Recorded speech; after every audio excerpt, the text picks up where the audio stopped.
In 2021, the library began collaborating with Johnson C. Smith University, Duke University's Center for Documentary Studies, and Levine Museum of the New South to collect 200 oral histories of the pandemic in Mecklenburg County.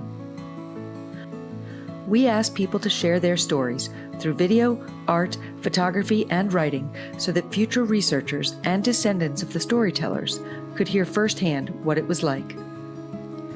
And we did it with equity firmly at the forefront of our efforts, focusing on Black, Hispanic, Asian, and Indigenous people, and seeking out those who faced the greatest impacts.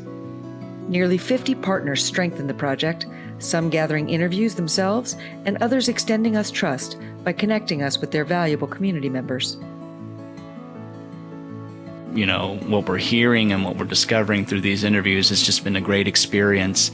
And I'm very excited to hear all the different perspectives and all the different kinds of community members that are going to be incorporated into this archive. It's not just one voice, but many of them.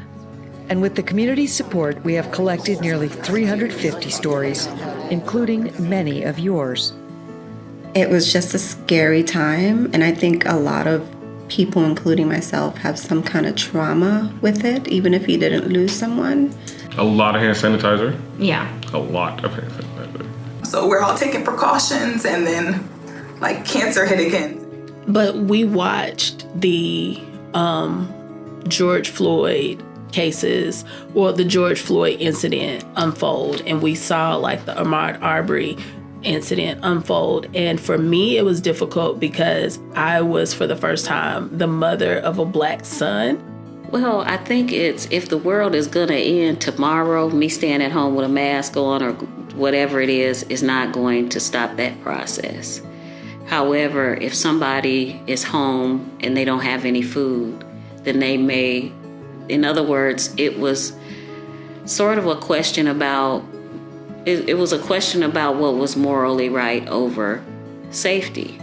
I could say attempting to do some CPR in full body suit was something different in the summertime. But then we still needed to do the work.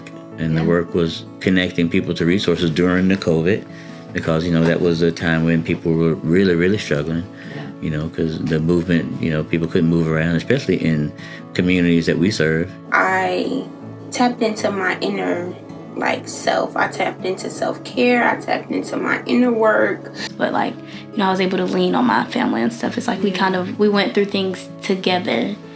So it's like family, it was teamwork. Coming out of COVID, and are we really out? That's still a question to be asked. And this spring, we are returning the gift of these stories to the communities who shared them.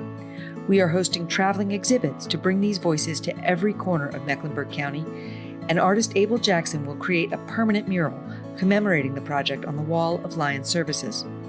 You can view the full interviews and art on our website and on our YouTube channel.